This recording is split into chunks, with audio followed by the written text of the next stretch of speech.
Hello दोस्तों, this is वंश in front of you और हमारी बात हो रही है सी प्लस प्लस को लेकर के।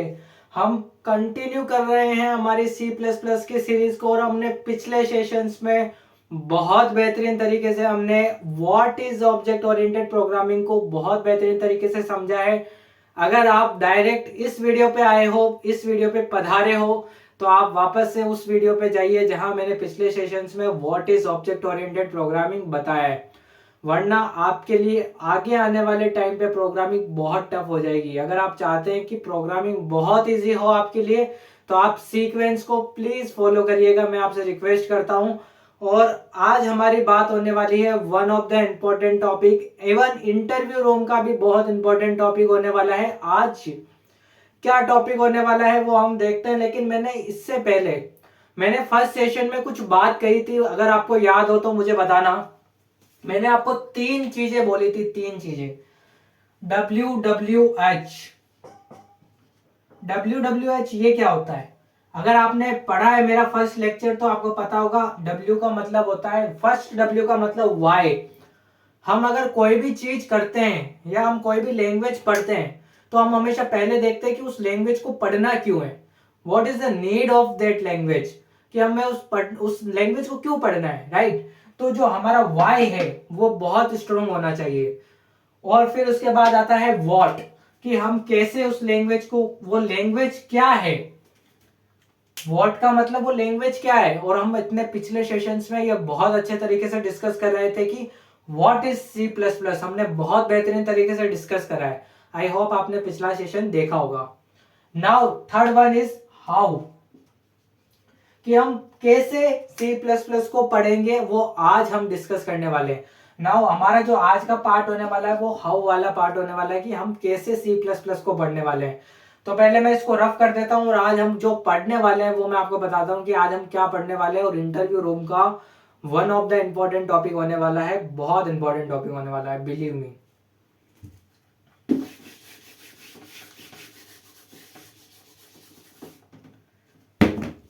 जी हाँ, मैंने इसको रफ कर लिया और अब हम देखते हैं कि आज हम क्या पढ़ने वाले हैं और क्या क्या इंपॉर्टेंट चीजें आज हमारे आने वाली है। तो आज हमारा टॉपिक होने वाला है steps to write C plus plus programme.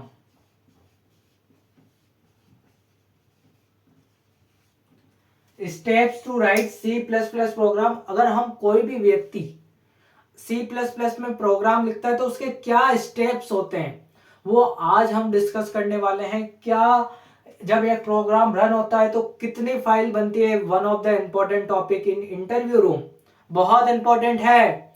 समझना है हमें चीजों को कि क्या स्टेप्स है, कैसे हम प्रोग्राम लिखते हैं, क्या क्या स्टेप्स होते हैं, किन इन्वायरमेंट का हम यूज लेते हैं। जो टॉपिक्स में बोल रहा हूं ना, कंपाइलर, इंटरप्रेटेटर, ये सारी चीजें क्या होती है, इंटरव्यू रूम का one of the important topic. अगर आप फ्रेशर है तो बात पूछेगा क्या, पहले ही क्वेश्चन ये पूछेगा, steps to write C plus plus program, क्या स्टेप्स होते हैं आप बताइए।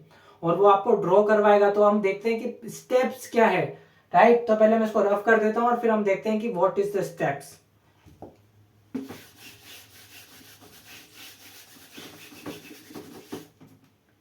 तो देखते हैं। तो स्टेप्स होता है हमारा पहला स्टेप्स क्या रहता है, हमारा कोड लिखना।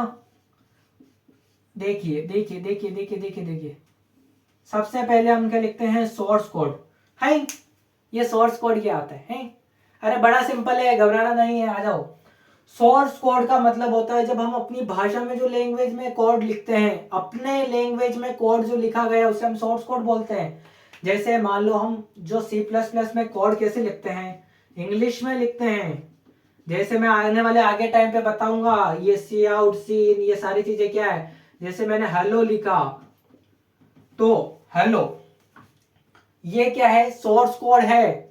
ये सारी चीजें क्या कहलाती है, सोर्स कोड कहलाती है। अब देखो कि सोर्स कोड जो होता है ना, जिस जब हम सोर्स कोड लिखते हैं तो वो हमेशा डॉट डॉट सीपीपी एक्सटेंशन उसका क्या रहता है, डॉट सीपीपी रहता है।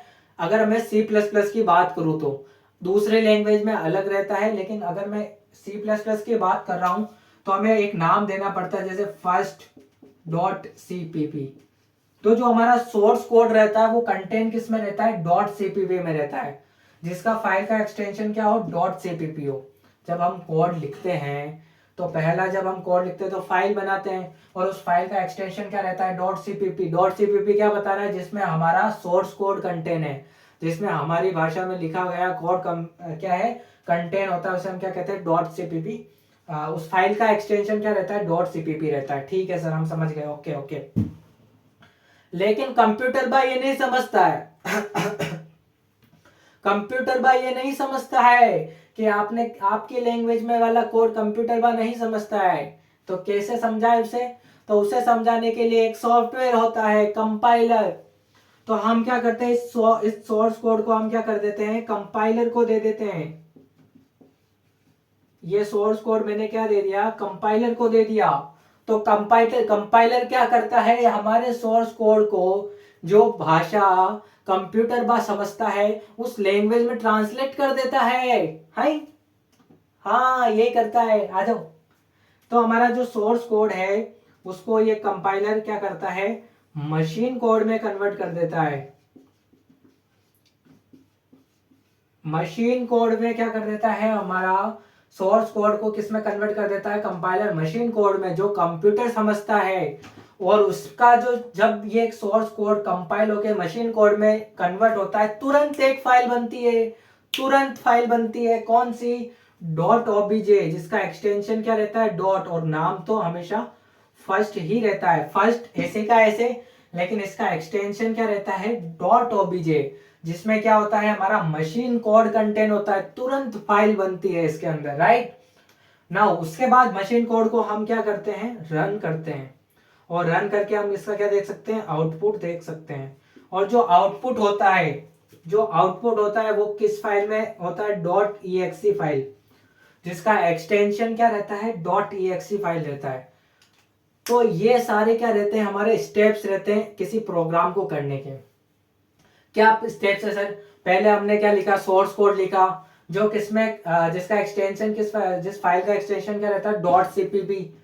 अब ये हमने अपनी लैंग्वेज में लिखा है। अब कंप्यूटर भाई ये लैंग्वेज समझता नहीं है, तो उसे समझाने के लिए कंपाइलर की आवश्यकता पड़ी, जो इस लैंग्वेज को क्या कर सके, मशीन कोड में कन्वर्ट कर सके, जिसको क्या करता है, कंप्यूटर भाई जानता है। तो मशीन कोड में जैसे ही ये कंपाइल होता है तो एक न्यू फाइल बनती है, डॉट ओबीजे, और उसके बाद ये मशीन कोड को जब हम रन करते हैं आउटपुट आता है तो वो डॉट ई फाइल में होता है। Important important important topic in interview room. एक इंपॉर्टेंट क्वेश्चन बनता है इंटरव्यू रूम का कि कितनी फाइल बनती है जब एक प्रोग्राम सोर्स कोड से आउटपुट में रन होता है, तो टोटल ओवरऑल कितनी फाइल बनती है। तो बहुत इंपॉर्टेंट है, 3 फाइल्स बनती है। पहली फाइल जिसमें हमारा सोर्स कोड रहता है, ये तो सोर्स कोड वाली हो गई। दूसरी फाइल कौन सी है सर, ओबीजे फाइल, जिसमें हमारा मशीन कोड रहता है, डॉट ओबीजे, और डॉट ये सोर्स कोड रहता है जिसको क्या कहते हैं, डॉट सीपीपी। और तीसरा डॉट ई जिसमें हमारा क्या रहता है, आउटपुट रहता है। तो कितने फाइल जनरेट होती है, 3 फाइल जनरेट होती है कोई भी प्रोग्राम अभी हमारा C++ में रन होता है। तो नाउ अब एक और बहुत इंपॉर्टेंट टॉपिक पे बात होने वाली है इसी के अंदर, देखिएगा, देखो देखो देखो, जो हमारा सोर्स कोड रहता है ना, जहां हम सोर्स कोड लिखते हैं उसे क्या बोलते हैं, एडिटर बोलते हैं। जिस इन्वायरमेंट में हम सोर्स कोड लिखते हैं, जिस जगह हम सोर्स कोड लिखते हैं, उसे हम क्या बोलते हैं, एडिटर्स बोले जाते हैं। उसे क्या बोले जाते हैं, एडिटर्स बोले जाते हैं। ठीक है। और दूसरा क्या नीड होता है, देखो कोई भी एक प्रोग्राम रन हो रहा है तो उसमें 3 चीजें की रिक्वायरमेंट है। पहला, एक तो एडिटर, जो इसमें हम सोर्स कोड लिख रहे हैं। दूसरा सॉफ्टवेयर कौन सा है, हमारा कंपाइलर, ये दूसरा सॉफ्टवेयर की नीड है। और तीसरे सॉफ्टवेयर जहां हमारा आउटपुट आता है, कंसोल स्क्रीन, जहां हमारा आउटपुट आता है वो ब्लैक कलर की स्क्रीन, और फिर उसपे वो टेक्स्ट आता है, तो वो उस स्क्रीन को क्या बोला जाता है, कंसोल स्क्रीन। ये होता है हमारा तीसरा सॉफ्टवेयर। मतलब एक प्रोग्राम को रन करने के लिए 3 सॉफ्टवेयर की नीड पड़ती है। लेकिन हम ऐसा नहीं करेंगे कि सोर्स कोड मान लो मैं कहीं और लिख रहा हूं, फिर उसको मिनिमाइज करके मैं उसको कंपाइलर को दे रहा हूँ उस कोड को, और फिर उसको मैं मशीन कोड में फिर उसको रन कर रहा हूँ। नहीं, हम तीनों टास्क अलग अलग जगह परफॉर्म नहीं कर रहे।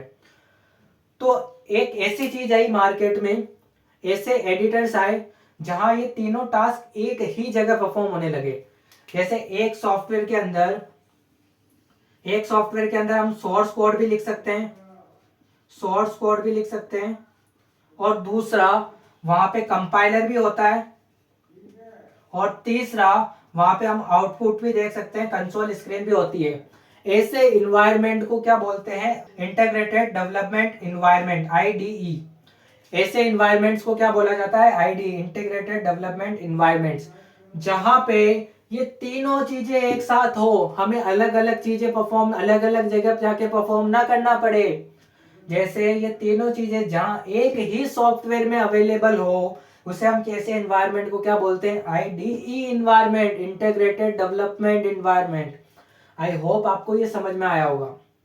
नाउ अब हमारी सबसे इंपॉर्टेंट बात होने वाली है, सबसे सबसे सबसे इंपॉर्टेंट होने वाली कि दो चीजें आती है।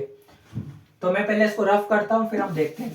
तो जी हाँ, मैंने इसको रफ कर लिया, और अब हम सबसे इंपॉर्टेंट चीज देखते हैं कि व्हाट इज कंपाइलर। कंपाइलर क्या होता है? हमने देखा कि कंपाइलर जो है वो हमारे लैंग्वेज के जो हमारे सोर्स कोड है उसको कंपाइल करके मशीन लैंग्वेज में बदल रहा है। उसकी जगह एक और चीज आती है, कंपाइलर। एक तो होता है हमारा कंपाइलर, और दूसरा होता है इंटरप्रेटेटर। कंपाइलर और इंटरप्रेटेटर में अक्सर इंटरव्यू रूम में क्वेश्चन पूछ लिया जाता है कि व्हाट इज कंपाइलर और व्हाट इज इंटरप्रेटेटर, या दोनों में क्या डिफरेंस है कंपाइलर और इंटरप्रेटेटर में, ये देखते हैं। तो देखो, कंपाइलर जो है, पहले डिफरेंस की बात कर रहे हैं तो ऐसा कर देता हूं, मैं कंपाइलर इधर लिख देता हूं, और इंटरप्रेटेटर मैंने यहां देखो ऑटोमेटिक लिख के आ गया, लिखने की आवश्यकता नहीं है। तो कंपाइलर और इंटरप्रेटेटर में क्या करता है? इंटरप्रेटेटर क्या होता है पहले हम देखते हैं। इंटरप्रेटेटर में क्या होता है? हमारे जो कोड होते हैं उसको क्या कर देता है? मशीन कोड में कन्वर्ट करता है। कुछ जगह हम क्या करते हैं? कंपाइलर यूज होता है, जैसे हमारा सी एंड सी प्लस प्लस में हमारा क्या होता है? कंपाइलर यूज होता है। और किस जगह ये दोनों भी यूज होते हैं? एक ऐसी बहुत सारी लैंग्वेजेस में क्या होता है? दोनों यूज होते हैं, कंपाइलर भी और इंटरप्रेटेटर भी। जैसे जावा में क्या होता है? दोनों यूज होते हैं, दोनों ही क्या कर रहे हैं? मशीन कोड में कन्वर्ट करने का काम कर रहे हैं।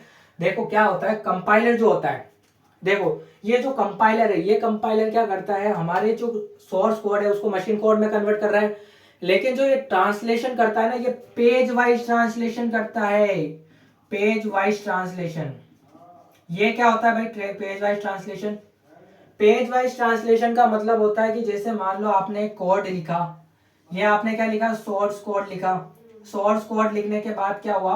मान लो ये आपने सोर्स कोड लिखा, तो ये सोर्स कोड को पूरा पेज वाइज ट्रांसलेट करता है मशीन कोड में। और सुनो, इसकी एक डिसएडवांटेज है। डिसएडवांटेज क्या है? क्या है डिसएडवांटेज? ये है कि अगर आपने कोड लिखते वक्त या आपने पूरा प्रोग्राम बनाते वक्त अगर आपने एक भी सिंटेक्स एरर दे दी, तो ये क्या कर देगा? ट्रांसलेट ही नहीं करेगा। बड़ा ढीठ है, ये बोलता मैं तो नहीं करूँ, बिल्कुल एकदम क्लियर कट, मेरे को सारी चीजें सही चाहिए, वरना मैं तो नहीं करूंगा, पुनिच भगवान है, ऐसा बोलता है ये क्या बोलता है? पुनिच अपनी मर्जी का मालिक है। ये क्या बोलता है? देखो सुनो, समझो समझो समझो समझो समझो समझो, आ जाओ। ये क्या करता है? पेज वाइज ट्रांसलेशन करता है। अगर इसको प्रोग्राम में एक भी सिंटेक्स एरर मिली तो ये ट्रांसलेट ही नहीं करता है, ऐसा ये कंपाइलर है। लेकिन इंटरप्रेटेटर की जब हम बात करते हैं तो ये लाइन बाय लाइन क्या करता है? Line by line execution, line by line translate करता है कोड को। जैसे ये हमारा क्या है? सोर्स कोड है। इसमें मान लो मैंने बहुत सारा कोड लिखा है, 1000 ऑफ लाइन कोड, और मैंने मान लो 500 लाइन का कोड क्या है? एकदम करेक्ट है, मैंने कोई सिंटेक्स में मिस्टेक नहीं करी है। और मैंने 501वीं लाइन पे जाके मैंने क्या कर दिया? एक सिंटेक्स एरर कर दी।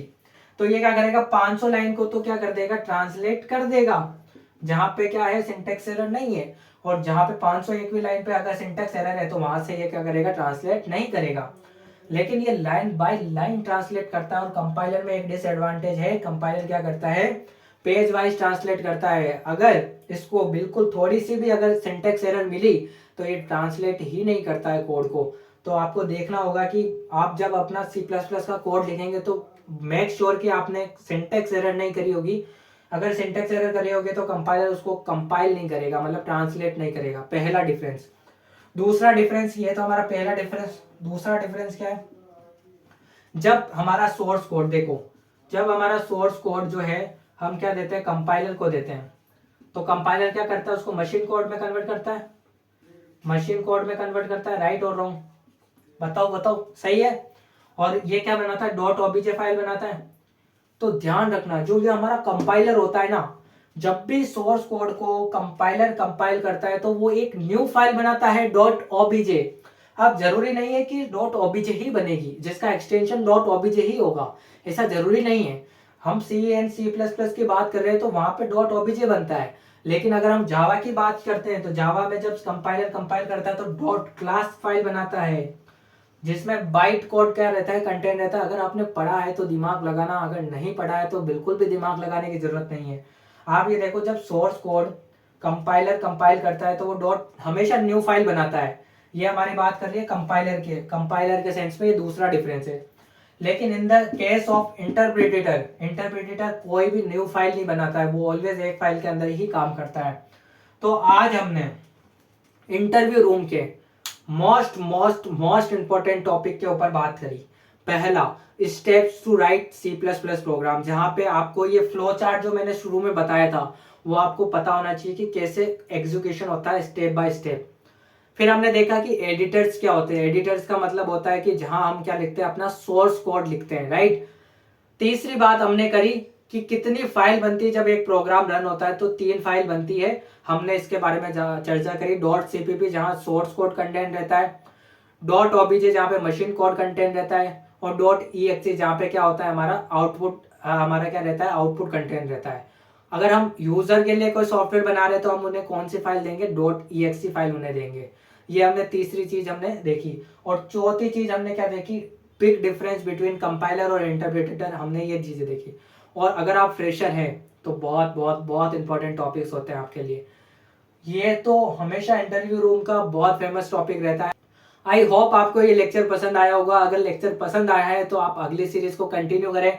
और मैं इसमें बहुत सारी न्यू चीजें डाल रहा हूँ, जिसमें मैं कम्युनिटी पोस्ट पे आपके लिए कुछ क्वेश्चंस पुट अप करता हूँ, जिससे क्या हो सकता है, आपको कॉन्फिडेंस आएगा। मैंने पिछले सेशन, जैसे मैंने ऑब्जेक्ट ओरिएंटेड प्रोग्रामिंग पढ़ाया, उसके कुछ कंसेप्ट बनाए, तो उसके लिए मैंने Q&A भी रखा। मैंने Q&A कम्युनिटी पे भी मैं पोस्ट कर रहा हूँ, लेकिन आप में से उसके कोई आंसर देता ही नहीं है।